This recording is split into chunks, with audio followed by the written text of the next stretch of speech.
Fala, galera, esse é mais um Bitar Podcast. Eu sou a Rubia. E eu sou o João Ricardo Camilo. Ô, João, a gente sabe que aqui no podcast a gente sempre traz a temática educação.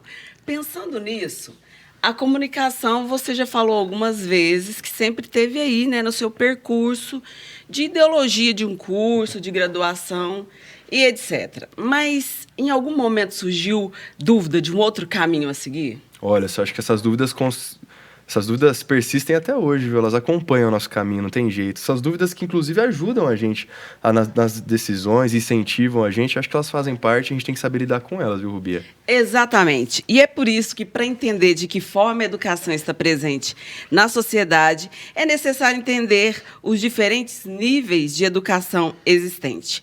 E esse é o tema do nosso episódio de hoje. E vai ser esclarecedor. Eu queria até ter visto e ouvido esse podcast antes de eu tomar minha decisão, viu? Porque hoje eu já sei que existem várias diferenças. Já sabe quais são os ensinos, as diferenças, os patamares deles? É ensino médio, ensino superior, ensino técnico, até pós-graduação. A gente vai falar aqui, até porque o tempo passa voando, né, Rubia? A gente está recebendo aqui a Maria Irene Miranda. Ela que é graduada em pedagogia, possui especialização em psicopedagogia, com mestrado e doutorado em psicologia da educação. Hoje ela é professora titular da Universidade Federal de Berlândia, a UFO, é também coordenadora do curso de pedagogia à distância e é autora de livros e artigos nas áreas de psicopedagogia, psicologia da educação e alfabetização. Tenho certeza que vai contribuir muito para a nossa conversa. Bem-vinda, viu? Obrigada. E a gente também está aqui com a Sâmia Dantas, professora de Física no IFTM e atualmente está na coordenação do curso técnico e comércio integrado ao ensino médio. É especialista em ensino de ciências e matemática e coordenadora do SIM, Elas Podem, que busca levar a ciência para meninas e mulheres. Participa também de ações de inclusão dentro do Instituto e possui pós-graduação na área de neuropsicopedagogia clínica, institucional e educacional e na área de neurociência e educação. Sâmia, seja muito bem-vinda. Muito obrigada, uma satisfação estar aqui. Olha, Rubia, com esses dois currículos que a gente tem aqui, já dá mais uns 3, 4 temas de Bitar Podcast, você não acha? Exatamente. Mulheres na ciência, a gente tem falando de educação à distância também, até, enfim, agora eu vou te contar, vou confessar, viu? Essa matéria de física... E aí me pegou um pouco. Sempre ficava de recuperação, viu, professora? Vou confessar, de cara. Eu tô acostumada. Sempre foi uma dificuldade minha. Tenho certeza que hoje vai ser ainda mais esclarecedor. Mas agora minha relação com a física tá tudo bem, porque eu já não tenho tanto mais contato, já fiz meu vestibular, então tá tudo certo. Mas é o seguinte, pessoal, como a gente estava conversando no comecinho do Bitar Podcast de hoje, dessa edição, que a gente vai explicar quais são as diferenças.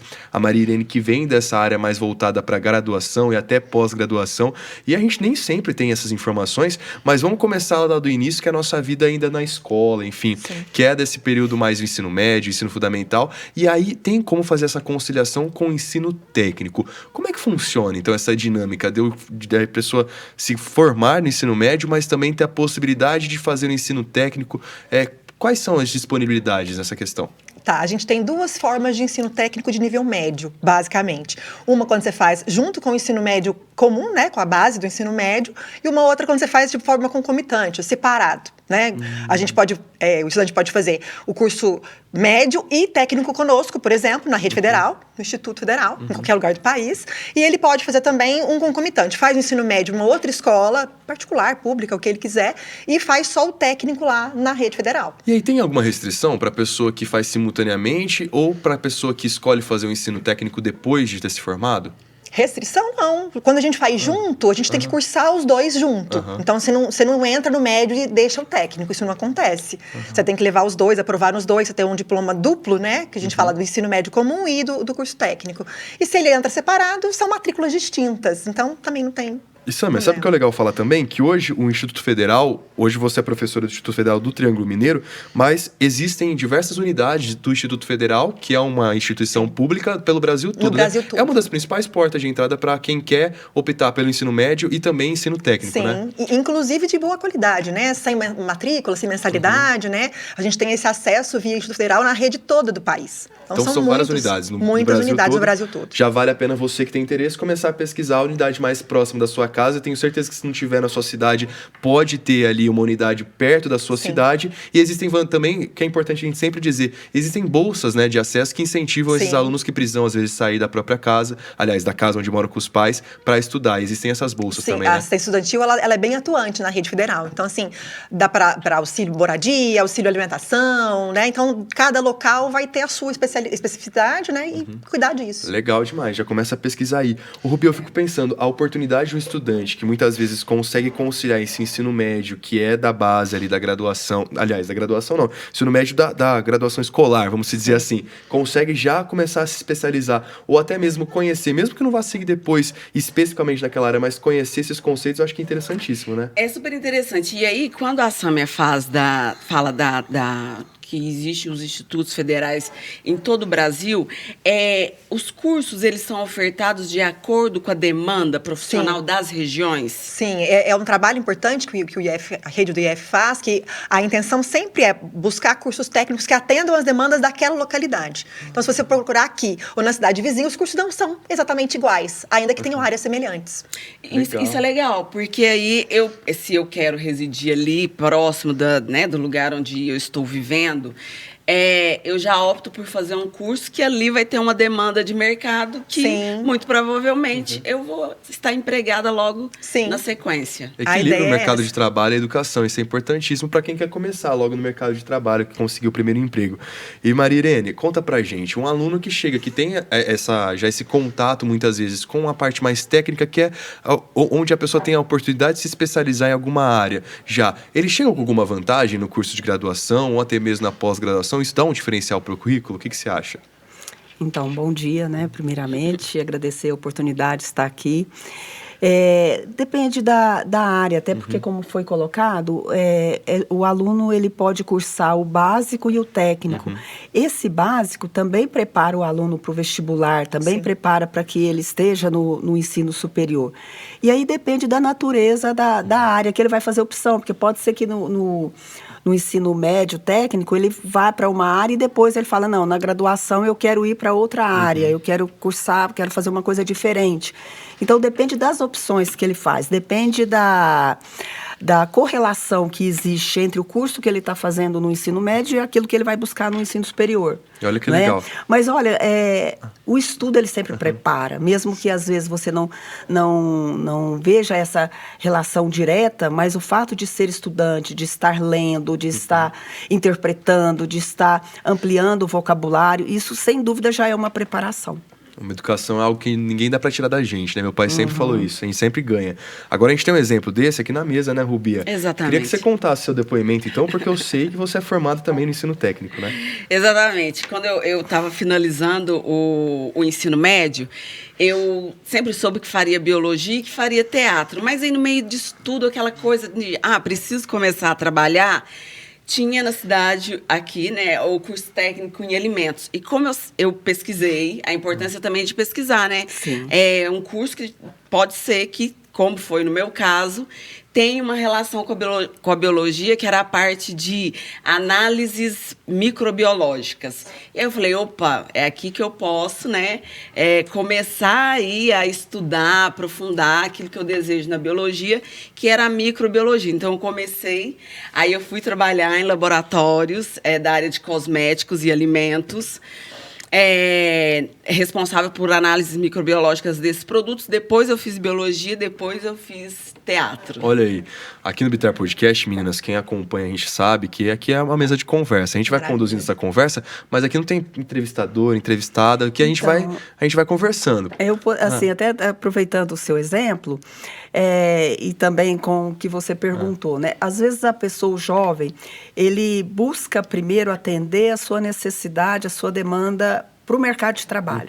Então, às vezes, ele faz a opção pelo curso técnico, pensando em se preparar, em ter uma mão de obra mais qualificada, né, para o mercado de trabalho.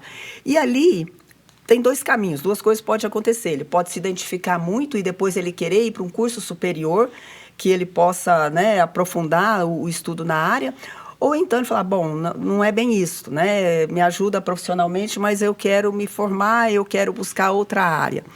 Mas o que eu estou querendo dizer é que muitas vezes essa entrada para o mercado de trabalho, ela acaba trazendo também o aluno para o ensino superior. Né? Que é uma outra etapa da especialização, né? Importantíssimo também. É, uma outra etapa da formação, né? Quando a gente pensa no processo formativo, ele está na educação básica, né? O curso técnico, a educação básica, o ensino médio normal, a educação básica, e depois ele vai para o ensino superior. E aí, muitas vezes, essa atuação dele no ensino médio, seja o ensino médio normal, vamos dizer assim, ou o técnico, vai ajudá-lo, prepará-lo para o ensino superior. Ou seja, é sempre bom. Eu quero saber de você, Rubi, que ela é uma multiprofissional. Então, vocês já ouviram que o currículo dela também é biologia, teatro, enfim. E é crossfiteira também. Faço questão de dizer Olha aqui. só. Mas queria dizer, você hoje atua numa área diferente do ensino técnico, mas você acha que agregou essa experiência que você teve lá atrás? Super agregou. Hoje eu estou no teatro, né, João? E aí, trabalhando como produtora cultural, a importância daquele primeiro estágio do curso técnico, de trabalhar com muitas pessoas, era uma fábrica, então eu ficava no laboratório e eu tinha que me relacionar com esses outros profissionais, com treinamentos e etc. Hoje, eu vejo que agrega muito na minha parte de escrita, de projetos, aquilo que eu também fazia das especificações técnicas do laboratório, me ajuda também numa escrita mais técnica, quando eu preciso enviar para um edital que exige isso. Então, como a Maria Irene disse, as coisas vão sendo agregadas na nossa formação. Né? Olha aí, que oportunidade, né? Eu posso falar uma coisa também em relação a isso? É interessante porque, assim, quando a gente pega os grandes nomes, vou pegar da minha área de psicologia, né? Você pega os grandes nomes, a formação, né? Eu sempre estudo com os alunos antes a biografia do autor que nós vamos estudar. A formação deles nunca é numa área específica. E, às vezes, são com áreas bem distintas, tipo direito, medicina, letras, sabe, e biologia. Por quê, gente? Porque o conhecimento, ele não é gavetinhas, né? O conhecimento, ele é, por natureza, interdisciplinar.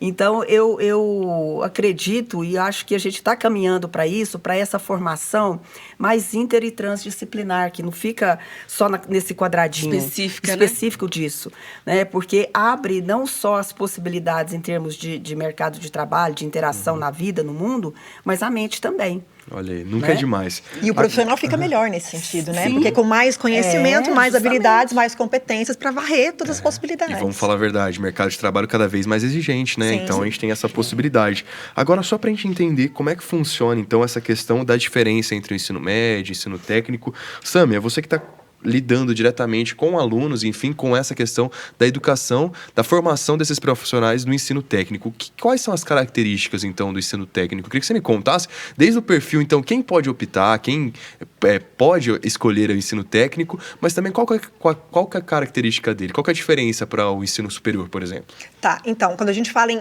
Fiz um monte de pergunta numa só, né? Você me desculpa. Eu vou tentar te responder tudo. Quando a gente fala em preparo para o trabalho técnico, né, a gente pensa que tem a questão da experiência do trabalho mesmo. Né? Então, lá no nosso instituto, que a gente tem o curso que é concomitante e tem o curso que é integrado. Né? Nas matérias técnicas, a ideia é conhecer os conteúdos ligados àquela área de trabalho e ter experiências ligadas àquela área, né? Com prática mesmo, com lidar com equipamento quando é área de tecnologia, lidar com gestão quando é área de gestão, sabe? Então, assim, a maior diferença é esse mão na massa, eu diria, né? No curso técnico, você precisa ter essas vivências de prática do profissional. Certo? Diferente do ensino médio, que é um negócio bem acadêmico, bem mais de conteúdo mesmo, né? Para permitir que você verticalize o seu ensino, né? Então, quero ir para o superior mesmo. E aí, o técnico agrega esse outro lado, de conhecer essa aplicação. Quando a gente pensa no técnico, João, a gente tem ainda o tecnólogo também. Tem diferença? Tem diferença. Olha. O técnico é o de nível médio. Então, você tem um curso no nível médio naquela área específica. O tecnólogo, ele é de nível superior. Olha. Mas ele é voltado também para essa prática. Então, são cursos, em geral, mais rápidos que os cursos que a gente chama de acadêmicos, né, Marilene? É isso. E a intenção deles é te dar essa entrada rápida para o mercado de trabalho. Com conhecimento, né, com uma mão de obra qualificada, mas que você consiga rapidamente fazer esse acesso. Enquanto uma graduação tem aí por volta de 4, 5 anos de duração, um tecnólogo tecnólogo vai ter de 2 a 3. 3. Isso. Hoje você atua diretamente nesse curso técnico de comércio integrado. Comércio Isso. integrado. Comércio integrado ao ensino médio. O Legal. técnico é o comércio. Legal. Né, na área de gestão. E como é que funciona? Conta um pouquinho desse, que é uma das opções, né? Sim, que é uma das opções. Então, o curso de comércio lá no Instituto, ele tem assuntos variados dentro da gestão. Ele é um curso muito completo e muito amplo. Ele começa lá com matemática financeira, com marketing, com gestão de pessoas, gestão de produção, sabe? Então, assim, empreendedorismo. Então, a ideia, eu sempre falo para os meninos que estão, né, tentando entrar lá, eu falo, gente, é um curso muito bacana. E você fala assim, não, eu não quero ser empreendedor, mas eu vou usar esses conhecimentos numa outra área que eu tenho vontade de fazer. Sei lá, quero fazer medicina, né? É muito comum, né? Eu posso usar essa habilidade de gestão, de logística, de organização para aplicar no momento futuro. Até a matemática financeira é tão Total. importante, né, no nosso Sim. dia a dia, independente da carreira que você for seguir, você tem que se organizar financeiramente. Eu acho que Sim. essa é uma das principais vantagens. Você já ter treinar habilidades, desenvolver habilidades ali que podem ser usadas em qualquer área de atuação, como a Rubia estava falando, né? É porque eu me lembrei do episódio aqui de profissões que era sobre administração e essa importância da gestão Sim. em todas as profissões. Em qualquer você área. Exatamente. Gente, gestão de tempo, né? Porque eu fico pensando, a gente já falou isso no Bitar Podcast, né? Da nosso ritmo acelerado. Porque hoje a gente tem tantas ferramentas, a gente tem tantos desafios no dia a dia, mas o tempo continua sendo o mesmo, né? As 24 horas que a gente tem que saber aproveitar e quantas exigências a gente tem, né? Ao longo dessas 24 horas. E agora, passando do ensino médio para o ensino técnico, quando a gente chega no ensino superior, então quais são as características, para quem está nos acompanhando, entender quais são as características de quem segue para o ensino superior? Tem gente que faz esse caminho direto, né? Do ensino médio para o ensino superior, mas quais são as características, as diferenças para o ensino técnico e tecnólogo também? Então, vai muito assim ao encontro da expectativa. O que a pessoa deseja, né, no ensino superior? Como eu estava dizendo antes, será que ela vai dar sequência no que ela já estava fazendo no ensino médio ou ela vai buscar uma nova área, abrir uma outra porta, né? Então, tem muito a ver com as expectativas da pessoa também quando ela chega no ensino superior. Agora, gente, chegar no ensino superior é sempre um mundo novo, né? Eu acho que para quem chega no ensino médio também, né? Sim. Porque existe aí essas rupturas, né? Então, sai do ensino fundamental, né, no 9º ano e vai para o ensino médio. Ou então sai do ensino médio, termina a educação básica, vem para o ensino superior. Então, como que eles chegam? Cheios de sonhos, de expectativas, e não tem vida sem frustração, e não tem vida sem decepção, e não tem vida sem, né? Então, em alguns momentos, não era bem isso, não era... E aí você tem, às vezes, aluno que desiste, é comum, e as desistências, elas são comuns, principalmente no primeiro ano, ou principalmente no primeiro ano de curso, né? Mas aí tem aqueles também que se identificam, que gostam, que vão persistir. Mas quando a gente dá aula, por exemplo, no primeiro ano da graduação, e você dá aula nos últimos anos da graduação, é uma diferença muito interessante, né? O quanto o aluno do primeiro ano, ele é um aluno mais receptivo, ele é até mais sorridente, né? Ele está feliz de estar ali, cheguei no ensino superior, nossa, cheguei na universidade. Então, ele é mais receptivo, ele é mais aberto, ele é mais... Enquanto o aluno do último ano, ele já estou de saco cheio disso daqui, eu quero ir embora, nossa, já não é fácil aceitar. Então, é interessante, assim, essa mudança de perfil, de característica do aluno no decorrer do curso, e que faz parte também do processo de amadurecimento pessoal, né, acadêmico e tudo mais. Tem aqueles, né, Maria Irene, que perde esse encantamento inicial, mas também tem aqueles que ficam. Que ganham. E que daqui a pouco a gente vai chegar nessa galera que busca uma pós-graduação. E ainda bem que é a maioria, né? E sabe quando ela coloca a questão da mudança, né, de paradigma, o choque é muito grande. Eu costumo dizer lá no Instituto que entrar num curso médio é chocante para todo mundo, né? Como você colocou muito bem, sair de um fundamental, do 9º ano, né, e entrar no médio com muitas matérias física, inclusive. Matemática, elas, química. Aí separa a biologia da física da química, né, que antes era ciências, já é chocante. Entrar num curso que é integrado acaba sendo mais pesado. Ou fazer, mesmo que não fosse no mesmo lugar, né, fazer num lugar o médio e no outro lugar o técnico. Por que é mais pesado? Porque são mais matérias, é um outro escopo, é uma outra realidade. E a mudança é muito semelhante à que você coloca, sabe? A gente encontra muitos assustados, no caso lá, porque a hora que eles pegam a grade, pensam que eu tenho 18 matérias. né, entre as básicas e as técnicas. Dá um choque, mas eles chegam com gás, né, com ânimo, com vontade de seguir. Não, mas a própria diferença do ensino médio para a faculdade Sim. se assusta muito Sim, dos professores, do expectativa ali, aliás, do dia a dia da rotina. Rubia, você contando desses alunos que chegam com encantamento da faculdade, eu tinha acabado recentemente completado 18 anos quando vim fazer faculdade aqui na Universidade Federal de Uberlândia, jornalismo. E eu achava que eu tinha uma certeza na minha vida que era fazer jornalismo. E na faculdade a gente abre os horizontes, né? Sim. Porque a gente vem com o ideal, com aquela expectativa. E no meu primeiro estágio, minha supervisora de estágio, a quem eu agradeço muito, inclusive, ela falou uma frase que me marcou muito, que falava, ela basicamente me chamou de vislumbrado. Hoje a gente entende, hoje eu entendo o que ela quis dizer, mas na época eu falei, cara, será que realmente tem esse vislumbre? A gente chega muito com a expectativa lá em cima e a gente descobre outras portas, outras oportunidades. Isso é muito bom para o processo de amadurecimento. Sim. Porque geralmente quem chega na faculdade tem aqui 17, 18 anos. As pessoas estão vindo até mais novas para a faculdade. Sim. Mas é o processo de amadurecimento da vida pessoal conciliando com a trajetória profissional. E falar que você vai escolher o que você vai fazer pro resto da vida aos 18 pra anos. sempre. E uma coisa que a gente já falou no Bitar Podcast, muitas vezes a gente está discutindo aqui temas, né? A gente falou de neurociência, psicopedagogia. Hoje a gente pode falar de profissões, né? Aliás, quem está no ensino fundamental hoje talvez trabalhe numa profissão que hoje a gente nem existe. Então, o mundo está evoluindo muito rápido. E acompanhar tudo isso, claro, é muito difícil. Eu já entendi que hoje quem faz ensino técnico tem essa vontade de ir para o mercado de trabalho. Então, é um ensino técnico que ele concilia, ele equilibra muito para quem quer aproveitar o mercado de trabalho. Mas o ensino superior, além do mercado de trabalho, também tem uma preparação importante para o mundo acadêmico, né? Então, Maria Irene, que é o que vocês seguiram, inclusive. Então, eu queria que vocês contassem um pouquinho da experiência de vocês. E até, Maria Irene, eu queria que você me contasse para quem quer seguir essa carreira acadêmica. Então, quais são os caminhos dentro do ensino superior que leva para esse caminho acadêmico, que também é uma trajetória profissional importantíssima, né? Sim. Então, hoje, terminando a graduação, a pessoa tem a opção da especialização, que a gente chama da pós-graduação lato sensu, né? Que são os cursos de especialização. São cursos normalmente de um ano e meio, que tem uma exigência legal de ser um curso de, no mínimo, 360 horas, mas os cursos normalmente são mais que isso. Por exemplo, eu coordeno o curso de especialização de psicopedagogia, que tem 520 horas.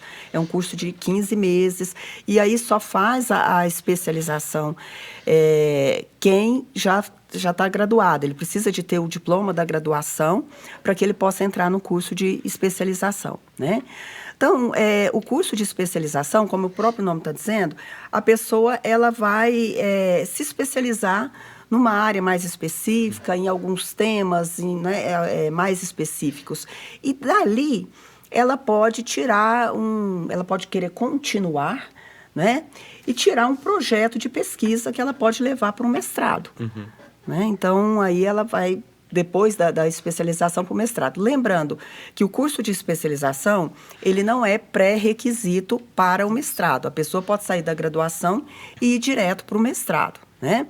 Mas a especialização, ela favorece em termos de amadurecimento, por exemplo, do projeto de pesquisa. Porque projeto de pesquisa hoje, no mestrado e no doutorado, e aí eu estou falando como orientadora, não é só um projeto de pesquisa. Eu brinco e falo que é um projeto de vida. Porque você acaba construindo uma identidade acadêmica que não é só acadêmica, que se torna também pessoal e também profissional, né? Então, é nesse sentido. Então, a pessoa, ela faz pode ou não fazer a especialização e vir para o mestrado. Terminou o mestrado, ela tem a opção de ir para o doutorado, né? E em muitas instituições, o mestrado é, sim, um pré-requisito para o doutorado. Então, aí é essa a sequência, né? É o curso de especialização, é o mestrado e depois um doutorado. E o interessante é que, assim, o que a gente faz, principalmente no mestrado e no doutorado? Para a gente ser mestre, para a gente ser doutor, a gente precisa ser pesquisador. Né? E o que é ser pesquisador? É você ter um olhar problematizador e crítico para a realidade que está à sua volta. E esse olhar você não constrói do dia para a noite. Não é lá no curso de mestrado que a gente aprende a ter esse olhar. esse olhar, ele vem desde a educação básica. As suas vivências. As suas vivências, né? O tipo de educação que você recebeu, que tipo de interação que você faz. Então, você chega no mestrado com uma perspectiva mais crítica de realidade. Então, você tem condição de levantar uma problemática de pesquisa, né? Às vezes a gente tem casos que fala assim, na graduação, o aluno fala, ai, professora, eu queria fazer mestrado, mas o que eu pesquiso? Fala assim, é a mesma coisa você chegar para mim e falar assim, ai, professora, eu quero casar, com quem que eu caso? Eu não tenho como te dar essa resposta. Então, porque isso é da pessoa, é do processo formativo dela, né? Então, para quem está aí ainda no ensino médio, então, procure pensar nisso. Eu gostaria lá na frente de fazer um mestrado. Todo mundo pode fazer um mestrado, pode fazer um doutorado. Às vezes tem aquela ideia de que isso é para poucos, isso é para pessoas com melhor condição financeira ou com pessoas mais inteligentes. Não é verdade, isso é para qualquer um. Mas a gente precisa se preparar. Tem que ter a graduação, no mínimo. Tem que fazer a graduação, tem que aprender a ter esse olhar crítico para a realidade, desde agora, desde ontem, desde sempre. E aí, só dando um passo aqui atrás, quando a gente falou da graduação, antes de entrar na parte de especialização, dentro das graduações existem, né, em alguns cursos, a vertente licenciatura e a vertente bacharelado. E voltando um pouco mais sobre o encantamento, essa coisa de ir perdendo o brilho muitas vezes, uma sugestão que a gente já deu aqui outras vezes no Bitar Podcast é verificar a grade desses cursos, né? Se aquilo te contempla. Porque às vezes tem coisas ali que você não gosta mesmo e que pode ser um facilitador. E também ir aos institutos. Conhecer. A UFO tem um evento. Né? Interessante nesse sentido, que é o Vem Pra UFO. Isso. Né? Então, o Vem Pra UFO é justamente para receber, os cursos se preparam para receber os alunos do ensino médio, para esclarecer as dúvidas, para mostrar essa grade curricular, mas não só mostrar, também explicar, né? Então, por exemplo, eu quero fazer química, tá? Quais as minhas possibilidades? O que o químico vai fazer? Né? E qual é a diferença do bacharelado, da licenciatura? Então, essas explicações, assim, que são interessantes. E é um evento importantíssimo. Essa dica que você deu, porque que nem eu falei, que nem eu contei pra vocês, igual a gente pode entrar na faculdade e acabar descobrindo um mundo novo de possibilidades, às vezes, ao entrar no curso, a pessoa descobre que aquilo que ela idealizou nem sempre condiz com a realidade. E esse passo importantíssimo de você ir até o lugar, não necessariamente na faculdade que você pensa, mas às vezes num polo, numa unidade que esteja próximo da sua casa, conhecer ali o curso, quais são as disciplinas, e até mesmo algum lugar, por exemplo, saber onde essas pessoas já atuam, onde essas pessoas trabalham e visitar esses lugares. Eu fui, quando eu queria fazer jornalismo, né? Fui lá na emissora de TV da minha cidade, bati lá na porta, combinei e conheci para saber se era aquilo realmente como é que funciona, porque a gente tem o ideal, mas nem sempre condiz. Então é um passo importantíssimo que você leva pouquíssimo tempo e pode definir, pode te ajudar bastante nessa decisão. Inclusive, falando sobre começo de faculdade, a minha irmã acabou de começar Química Industrial aqui na UFO e tá me contando aqui que passou na matéria de Química experimental, que ela estava preocupada. Acabou de mandar mensagem. Então, deixo meus parabéns aí, mano. Hoje eu fiquei curiosa. Deixa eu fazer uma observação antes da sua curiosidade, Bia. Quando ela fala sobre o acesso, né, à pesquisa lá no campo do mestrado, é um jabá, né? Porque lá no Instituto Federal, quando a gente pensa é um jabá bom, pode fazer isso aí. Quando a gente pensa em formar para o trabalho, a gente também forma para esse caminho de verticalização, sabe? De buscar um mestrado ou um doutorado. Porque o Instituto Federal, ele segue o mesmo tripé que a universidade segue, né? Ensino, pesquisa e extensão. Então, o nosso estudante tem desde o ensino médio lá dentro, a chance de fazer pesquisa, de fazer ensino, de ter projeto, de ter bolsa de pesquisa, inclusive. Sabe? A extensão também é muito forte no Instituto Federal. Então, assim, quando a gente pensa na formação integrada, né, definindo de novo o meu peixe, eu entendo que ela é mais completa porque ela permite a escolha real do jovem. Então, eu quero seguir para esse curso tecnólogo ou para essa graduação acadêmica e quero para o mestrado. Não, eu vou querer ficar no mercado porque eu escolhi fazer isso. Sabe? Então, a possibilidade é muito boa. Ajuda muito nessa decisão, né? Sim. A minha curiosidade sobre... Essa ele ainda não tinha contado aqui, que ele bateu na porta da emissora. Eu fui. Eu quero saber como foi a experiência. Nossa, não, eu pensei aqui, eu falei assim, ele entrou... Adolescente. Aí, tipo assim, eu tive certeza, né? Não, e olha que legal. Eu queria fazer jornalismo no Rio de Janeiro, meus pais apoiavam pra caramba, mas quando eu decidi ficar em Uberlândia, minha mãe chorou, se emocionou, falou assim... tinha que ser mineiro de coração, não tem jeito. Mas eu, quando passei na faculdade, quando eu passei no vestibular da UF, que foi através do SISU, que é uma das principais portas de entrada, não só para o Instituto Federal, mas para outras universidades federais, né? Pois é. E naquele ano tinha uma diferença no calendário, então o resultado saiu antes e 3 meses depois que eu começaria as aulas. E eu queria entender, porque eu tava muito ansioso. Já sou uma pessoa ansiosa por natureza, Rubia sabe, a gente conta aqui no Bitar Podcast.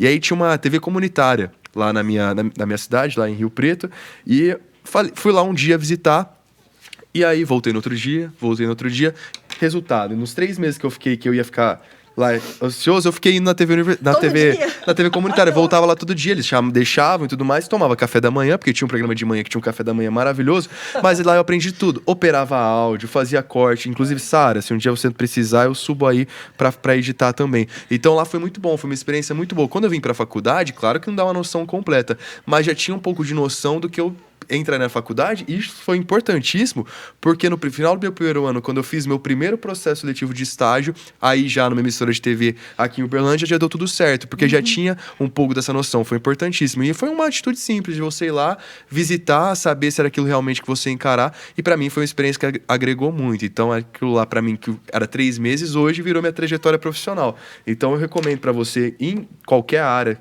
que você opte, visitar, né? Porque a gente sabe que, às vezes, se Deus quiser, igual aconteceu comigo, vão ter profissionais excelentes que vão orientar, vão te ajudar nessa escolha e pode ajudar muito. Agora, Rubia, você que fez tecnólogo, queria visitar sua cozinha. O que você acha? Um bolinho, um pão de queijo. Em alimentos? Alimentos, tem que ser. Eu já quero um convite, a gente vai terminar o Bitar Podcast lá. Quero deixar uma ressalva aqui, que dentro do curso técnico de alimentos, eu me especializei na parte de análise. Ah, que isso. Ai, tá vendo? Vislumbrei muito. Perdeu a boquinha. Eu acho que eu vislumbrei muito. Mas a gente pode marcar aí de... Eu conheço vários restaurantes legais, a gente pode marcar de um dia... Pode ser. Pode ser? Pode ser. Tem comida. Combinado, então. Ô, João, essa dica que você deu é muito boa. E aí, tanto a Sâmia quanto a Maria Irene, talvez tenham passado por essa experiência de receber também estudantes do ensino fundamental e médio na iniciação científica. O que o João teve de experiência ali, porque ele bateu na porta, literalmente. Existem programas, né, Sim, de iniciação sim. científica para quem ainda está lá no ensino fundamental e no ensino médio. Vocês tiveram já experiências com estudantes nesse sentido? Poderia contar um pouco para a gente? Então, eu tenho até hoje, né, desde sempre, os alunos de iniciação científica, que a universidade ela abre os editais, né, para os alunos participar do PIBIC, do PIVIC. Então, eu tenho, sim, alunos de iniciação científica. E é interessante porque a iniciação científica, ela é um projeto de pesquisa que é desenvolvido. Normalmente, o aluno, ele vem, o professor, né, será o orientador, ele tem uma pesquisa, né, e o aluno, ele entra para fazer parte dessa pesquisa.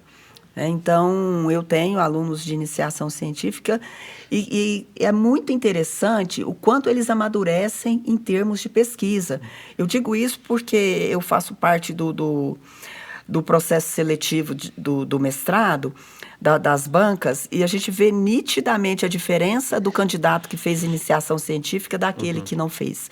Então, aquele que faz a iniciação científica, ele chega para a gente com uma noção muito interessante do que é fazer pesquisa, né? Eu tenho, por exemplo, já tive orientandas de mestrado que já defenderam, que foram minhas orientandas na iniciação científica, né? E isso pode se dar também para o doutorado. Porque até tem aquela identificação da temática de pesquisa, né? Você entra para uma área e você vai... Essa pessoa não vai chegar te perguntando, professora Maria Irene, o que eu pesquiso no meu mestrado? Olha, eu fui essa pessoa. Preciso confessar que eu fui essa pessoa. Mas assim, faz parte do amadurecimento. Sim, eu acho que sim, não é por maldade que as pessoas claro. perguntam isso, assim. Não é porque, eu não quero estudar, não é isso.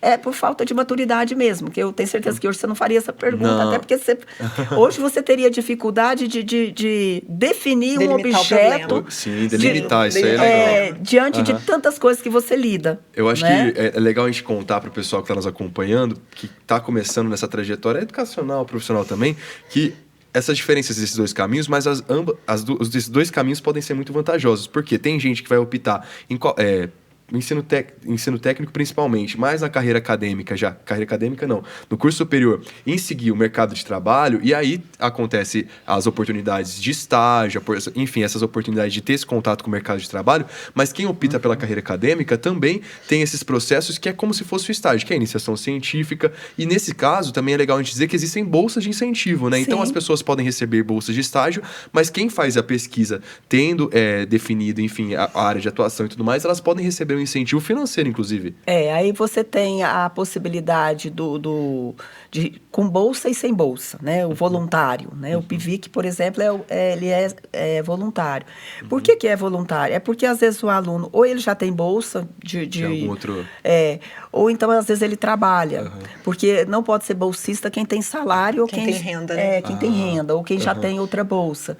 Então, mas ele pode fazer assim mesmo, ele pode fazer como voluntário, que em termos de currículo conta da mesma forma. E aí eu posso me colocar como exemplo disso. Eu fiz iniciação científica lá na graduação, desde o comecinho, e foi por isso que deu para não ir trabalhar. Eu consegui ficar na física mesmo, na pesquisa, e daí eu entrei para um mestrado, desisti, voltei para a especialização, fiz um outro mestrado em outra área. Foi quando eu defini que educação era a minha praia. Nós estamos juntos, né, Maria Irene? Talvez eu não vá entender, mas conta pra gente como foi sua iniciação científica. Foi na área da física já? Foi na física. A gente trabalhava com estruturas com matéria sólida. Então, a ideia era entender, na época, deixa eu me lembrar, entender como uma liga se comportava em situações adversas de temperatura e pressão.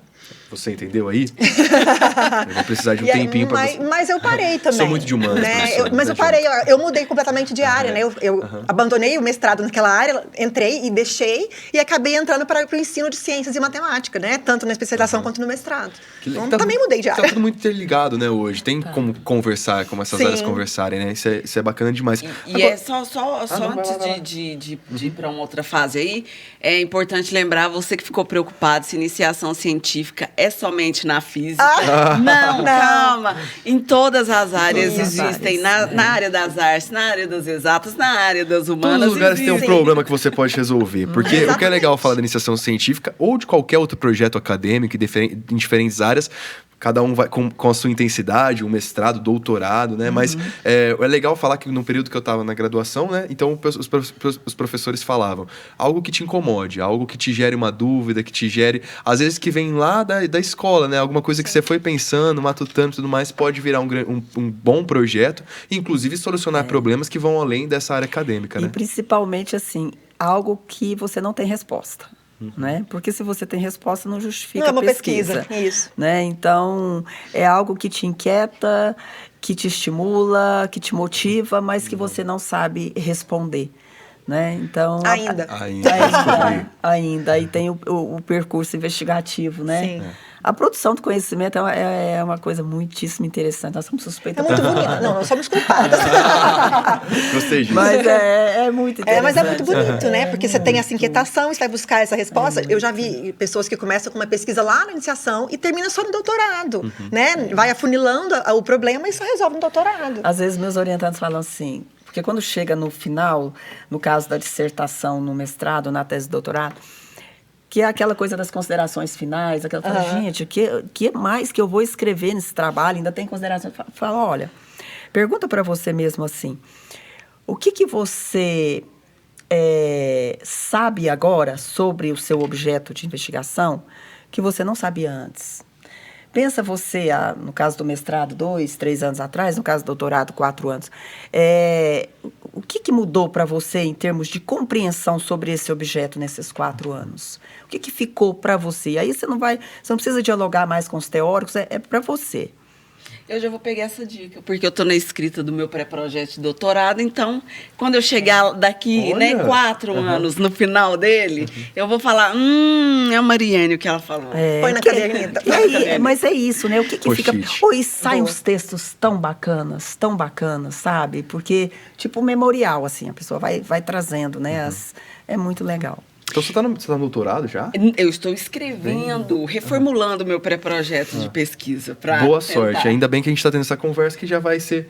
Já você tinha que estar nessa parte de especialização, né? E você que está aí nessa área ainda de escolher e definir qual que vai ser a trajetória profissional, olha só que conversa interessante que você tem já um mundo aí, aliás, um mundo de possibilidades que você já pode ir se aventurando, pesquisando, isso é importantíssimo, como eu disse, bate lá na porta, pesquisa na internet que vai valer a pena. Agora, eu não sei se eu vou encarar um doutorado. Será que um dia eu encaro, Rubia? Eu acho que... Meu pai essa carinha. Acho que sim, João. Olha aí, eu acho que tá postando muito alto, tá vislumbrando. Eu vou dizer assim. Ô, João, uma pergunta. Você era bom na escrita? No bom de fala, a gente já sabe que você é. E na escrita, como que era isso aí? Eu fiz jornalismo, então a gente... de praxe, a gente gosta muito de escrever. E diferentes textos, né? A gente gosta de escrever para televisão, gosta de escrever para rádio. Independente de como a gente vai passar aquela mensagem, é importantíssimo que, antes de tudo, a gente consiga organizar as ideias. Mas texto acadêmico eu tinha uma dificuldade, Rubia. Sara, que está nos acompanhando, sabe disso. Então, eu tinha uma dificuldade de colocar aquilo, de conciliar a questão de teóricos, enfim. É um desafio, querendo ou não, né? Então, a gente estava acostumado... as normatizações, né, do trabalho acadêmico. Pois essa era a maior dificuldade que a gente tinha. Mas mesmo, enfim, a faculdade, o processo dela nos faz encarar esses desafios que, querendo ou não, são bons, né? Porque nos fazem amadurecer também. E você acaba descobrindo, você tendo contato, é um incentivo que você tem ali, um empurrãozinho, para você pesquisar mais, para você ler mais. Então, querendo ou não, agrega bastante. Mesmo que não vá seguir nessa carreira acadêmica, ter contato com isso é importantíssimo para você ter dimensão ali da área que você está atuando. E isso eu acho que é o mais bacana. Exatamente. Eu tô perguntando isso porque no ensino médio a gente leva de uma certa forma. Óbvio que tem um certo rigor. Quando a gente vai para o curso técnico, tem a escrita dos relatórios, e aí o seu modo de escrever vai sendo ampliado, né? Sim, vai transformando. Vai transformando. E na graduação tem muito essa coisa que o João falou da escrita, né? De artigos, de relatórios, de diferentes formas de escrever. Eu adorava fazer apresentação. Adorava. Podia me botar a semana inteira para apresentar lá na frente. Mas um relatório, cara... Eram uns 3 cafezinhos para conseguir terminar o relatório, assim, de 2 páginas. Mas é que são estruturas da língua diferentes, né? A estrutura do texto oral é uma, a estrutura do texto escrito é outra. E o texto escrito, ele é muito mais exigente. Porque, por exemplo, na fala, a gente tem condição de ir, voltar, de dar um exemplo, Na escrita, não, né? A escrita, ela te exige uma sequência lógica, coordenar as ideias e pensar o seguinte: você não escreve para você escreve para o outro. Né? Eu falo muito isso para os alunos: você escreve para o outro. Agora, ler ajuda muito a desenvolver a habilidade da escrita, né? Porque você vai interagindo com a estrutura do texto escrito. Então, bons leitores tendem, eu não estou generalizando, mas tendem a ser pessoas que escrevem melhor. E essa sua fala, ela é muito interessante, porque não sei qual é a faixa etária que estamos assistindo agora, mas a escrita tem que construir desde sempre. Então, conceitos básicos da língua, sabe? Se você não pontua bem, o outro não vai entender, sabe? Aí você vai avançando nas séries, né? No fundamental, no médio, no superior. Então, você vai ter que agregar mais corpo para esse texto. Então, não dá para ignorar o começo. E faz diferença até no mercado de trabalho, né? Exatamente. Se você é erro ortográfico, como é que a pessoa vai ler? Né? Então, assim, tudo conta. A gente falou disso nos últimos episódios do Bitar Podcast, inclusive sobre a importância desse bom português. Claro que não é sempre... não precisa a gente atender aquela coisa perfeita e tudo mais, mas o bom português... Não precisa rebuscar, né? Exatamente. Mas precisa estar bem colocado, bem claro. Pelas oportunidades, né, ao longo da vida. Agora a gente está falando sobre esse processo de amadurecimento, tipo de formato de texto, nessa troca de ideias que a gente estava tendo, e a gente sabe que cada um de nós, já compartilhei aqui, Rubia também, cada um de nós tem um processo diferente de aprendizagem, algo que a gente se identifica mais, algo que a gente tem mais dificuldade, igual eu tinha uma dificuldade de fazer essa parte escrita de artigos, enfim, tem gente que adora e morre de medo de fazer uma apresentação lá na frente. Então, eu queria de vocês que estão nesse contato direto com os alunos de ensino médio, ensino técnico, ensino superior, alguma dica que vocês possam dar para a gente aproveitar melhor esse período, ou seja, para a gente poder identificar melhor com algum processo, como aproveitar melhor dessa etapa que a gente está tendo, desse aprendizado que a gente está tendo, essa oportunidade de conhecimento, para a gente conseguir aproveitar melhor esse período.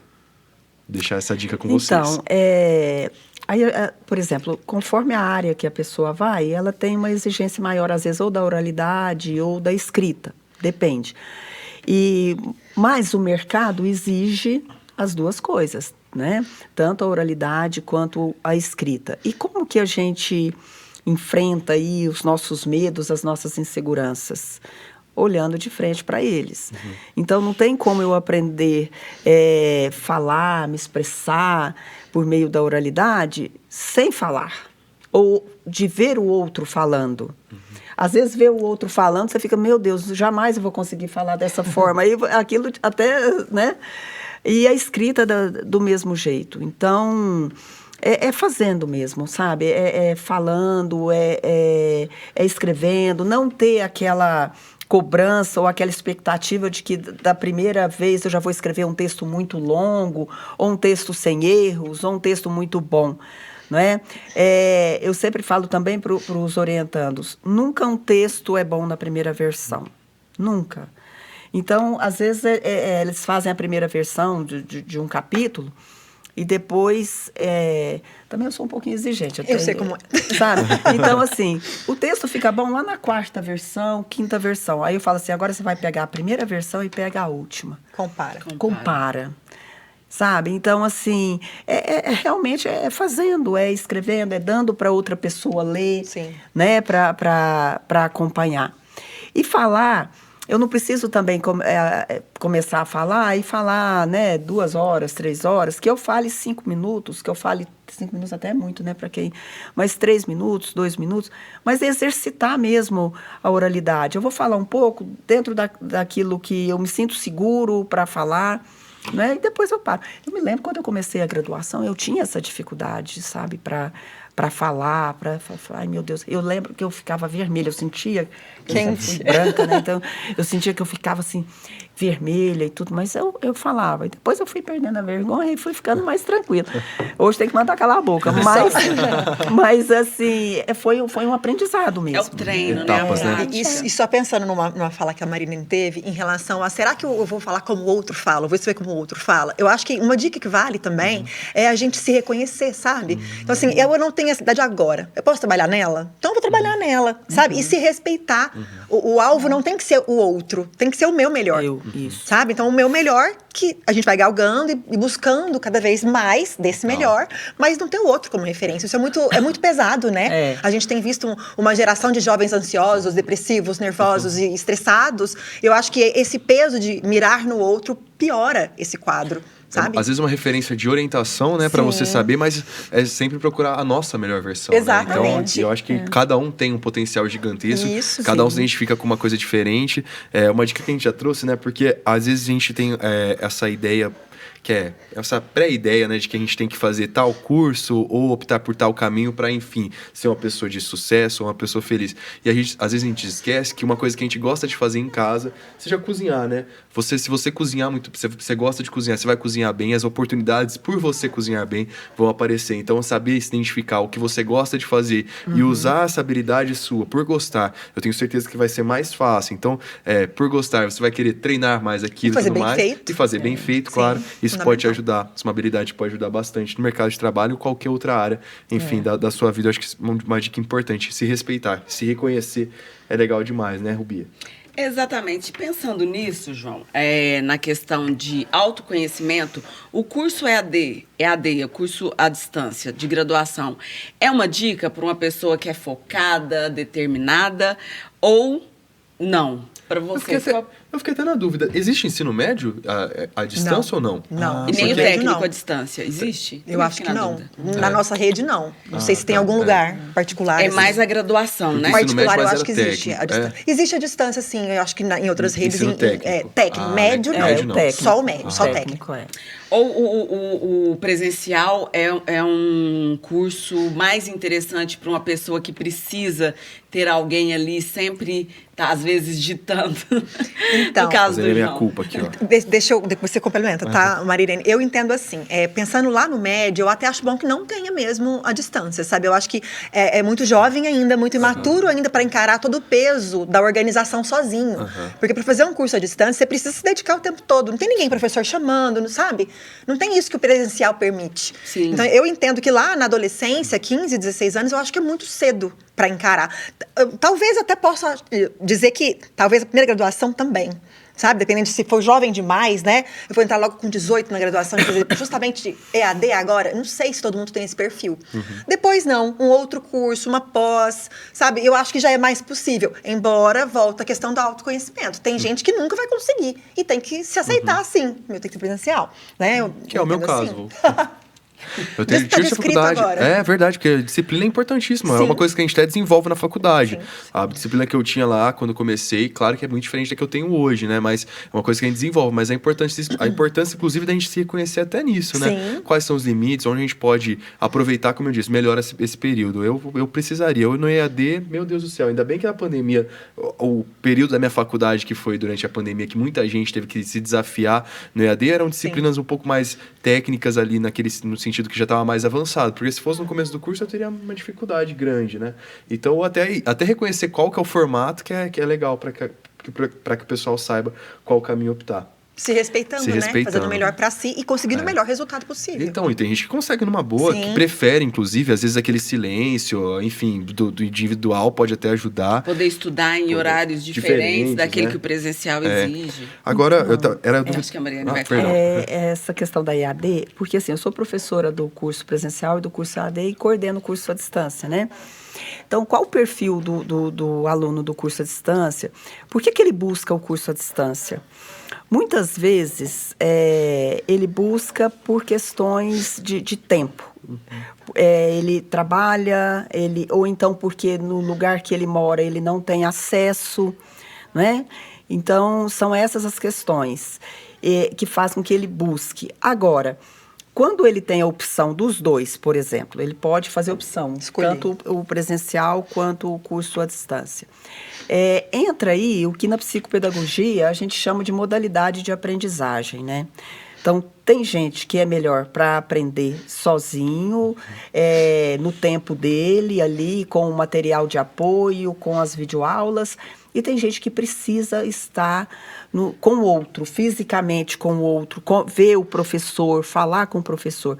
Então, não tem o jeito certo e o jeito errado. Tem o jeito de cada um. É o que a gente chama de modalidade de aprendizagem, né? Tem o jeito que é melhor para cada um, né? Seja no curso presencial ou seja no curso à distância, né? É que nem a gente falou, reconhecer é importantíssimo. Mas tem diferença no currículo para um curso à distância e para um curso... Tem alguma diferença ou não? As exigências em termos de legislação para a formação é a mesma. É a mesma. Então, por exemplo, a carga horária de conteúdos teóricos, de conteúdos práticos, determinados conteúdos que são obrigatórios, isso vale para os dois cursos. Tá? Por quê? O diploma do curso EAD...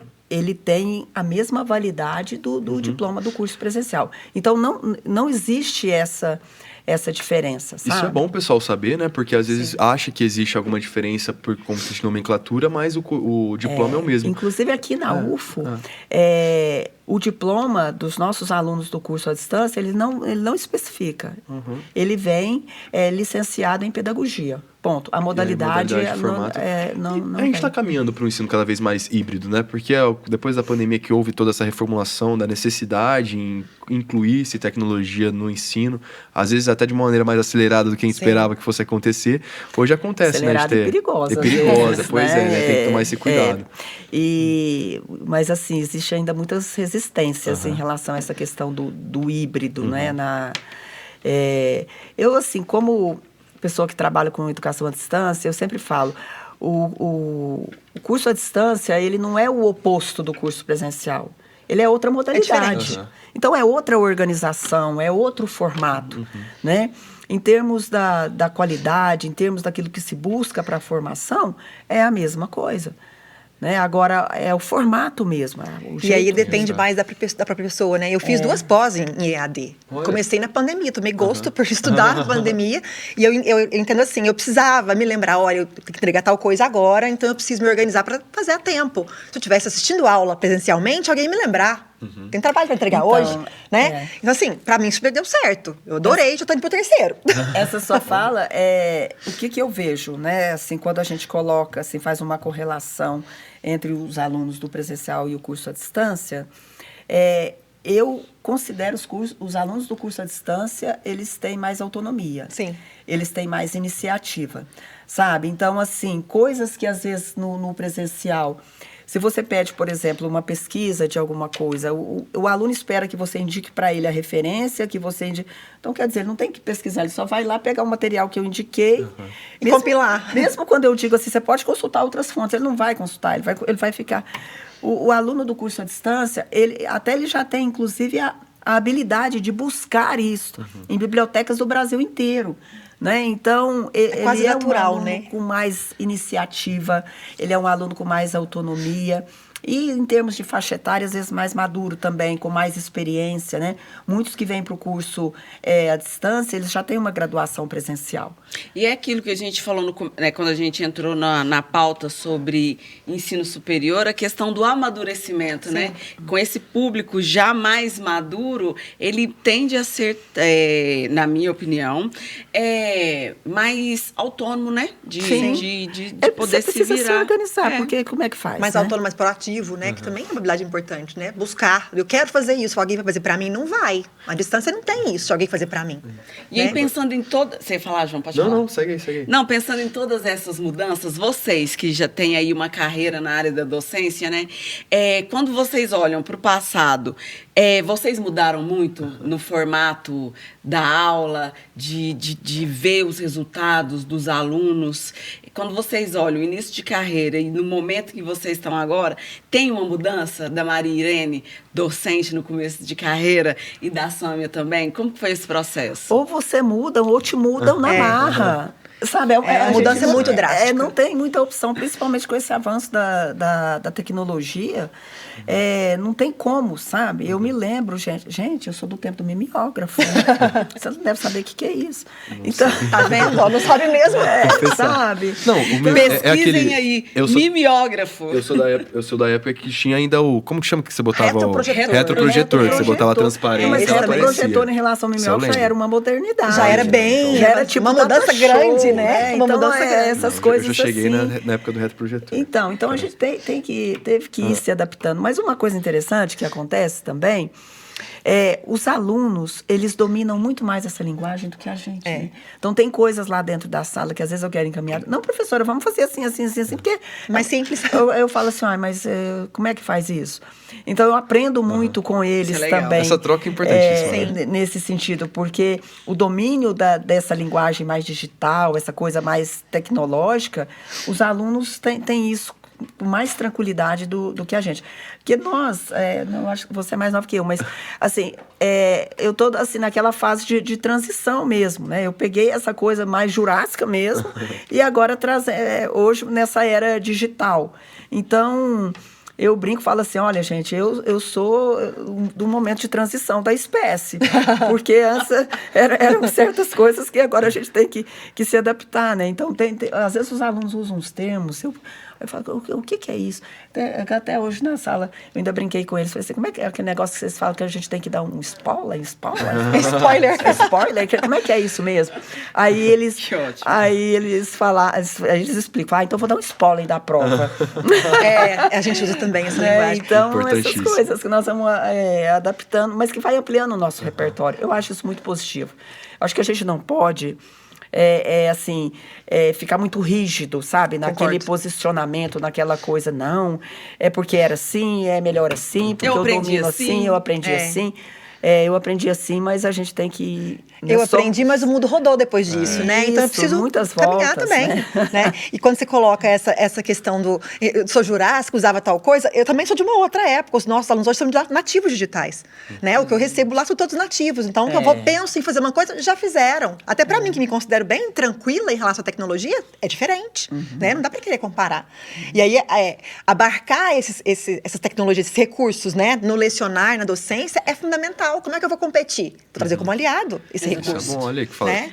Você falou que o mundo tem girado, mas eu acho que o mundo tem capotado já. Porque tá tudo tão rápido, tá tudo tão difícil de encarar, mas é o jeito da gente se jogar, né? Sim. E que bom que a gente tem essas oportunidades de conversas esclarecedoras que a gente traz aqui no Bitar Podcast, para você justamente que tá nessa área, tá nessa fase, às vezes começando o ensino médio, já tem a possibilidade de, com essas dicas valiosas, de bater na porta, pesquisar, saber das diferenças, os caminhos que você tem, eu acho que já serve ali de norte no GPS. Claro que agora a decisão é sua aí de qual caminho optar, mas tenho certeza que vai ser um caminho muito bonito, de muito aprendizado, assim que tem que ser, igual foi para nós quatro, vamos dizer assim, né? A gente compartilhou um pouco das nossas experiências aqui e conversa boa, né, Rubi? Não, foi uma conversa incrível.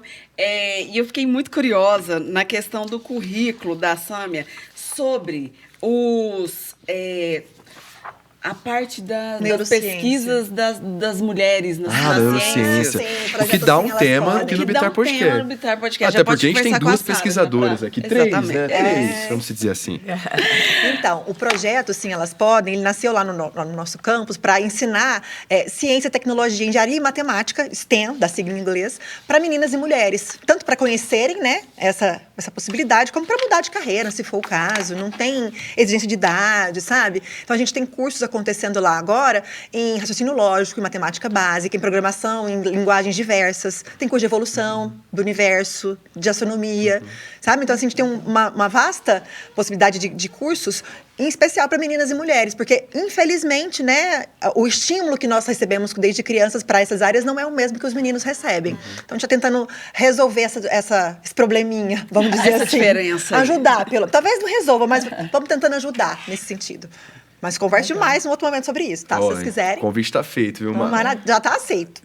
Brilhou o olhinho da Marilene ele também, né? Bacana, como que esses projetos são importantes. Você como coordenadora, né, do curso superior, como é bom incentivar desde pequeno, né? Então, pequeno porque não, né? Porque eu tenho uma dificuldade, viu, Marilene? Só contar porque eu falei pequeno, mas as meninas que estão chegando no ensino médio já... A minha irmã, até hoje, eu falo as amiguinhas dela da faculdade. Então, eu tenho essa dificuldade. Mas é no sentido afetivo. Afetivo, né?